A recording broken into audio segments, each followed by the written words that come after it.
Can you explain a little bit about what your childhood was like? Well, I really don't know what to say about it. My name is Guadalupe Coronado.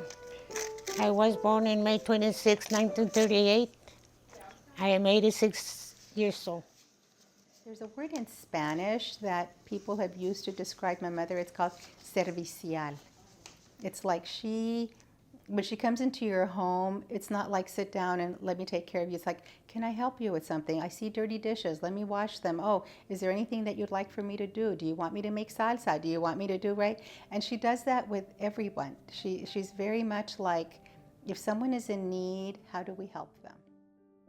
Well, I think what happened was that her brother had an accident. He was burnt severely, and my grandmother, her mom, Ventura, took him to a hospital in Guadalajara in Mexico so that he could get the proper medical treatment that he needed. And I think my mom became like the caretaker of my grandfather and her other sibling. And she always worked. I mean, since she was, she worked at the little shops in Nogales and stuff, and she worked with very nice families that kind of watched out for her or tried to take care of her while my grandmother wasn't there. So she was always a very hard worker. My name is Laura Stanwich. I am 67 years old, and Guadalupe Coronado is my mom. I am the oldest daughter of 6. My sister is after me. Her name is Irasema. And then there's Gonzalo. And then there's Martin, who is no longer with us. Then there's Renee. And then there's Manny. He's a baby. Considering that there was 6 of us, we always had clean clothes. Our closets were organized like in alphabetical order. And before we went to school, she would make us what we call smoothies now, but back then it wasn't really a smoothie, it was a ponche. And it was actually a raw egg with milk, vanilla, nutmeg. And she had 6 glasses lined up, and you got your glass, and you could not leave the house without drinking your ponche all the way. So, it was always, organized, I guess. There was no yelling and no screaming and get ready and put on your shoes, and we all just did what we needed to do.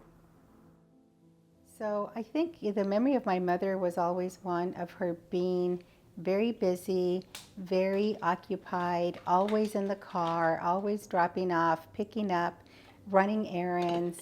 That's really the memory of my mother, and of course of her going to church. I'm Irasema Coronado, and I'm the second eldest daughter of Guadalupe Coronado. My mother never really integrated into the quote-unquote American way of life.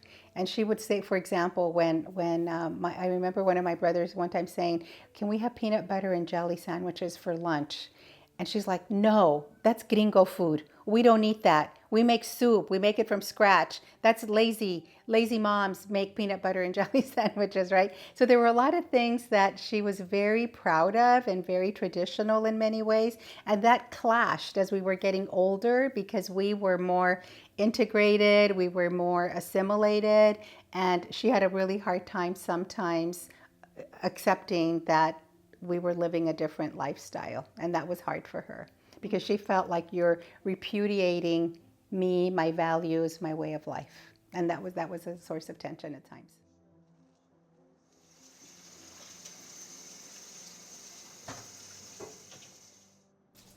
Well, just keep going, take care of everybody, and try to do the best for all of them.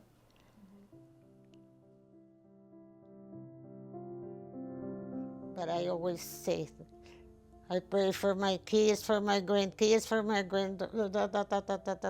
every day in the morning, every day before I go to bed. And that's it. I think if there's anything that we got from our parents was that commitment to social justice. And there's one thing that all of my brothers and my sister and I have in common, and that is the fact that we treat every human being with dignity and respect. Because my mother taught us that You have to see the face of God in every human being. The Coronados have great respect for human dignity and really value every human being, and you make every human being feel important and special. And that we got from my mom, I have to say. I've always had a job, not counting the jobs that I had, when I was in high school, but taking the role of case manager kind of thing, working at the jail, working at the treatment center for kids that were troubled. So I think that part of me comes from her, wanting to help people and work with people.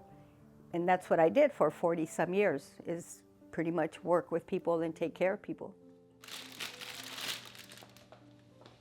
What comes to mind when I say the phrase, "You're becoming your mother"?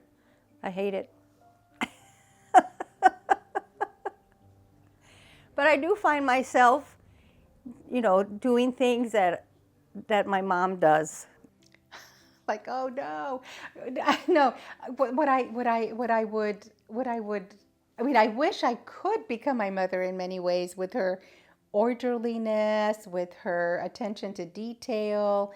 Like when I open my pantry and I can't find anything, when I open my fridge and there's this all like, oh my God, why can't I be more like my mother, right?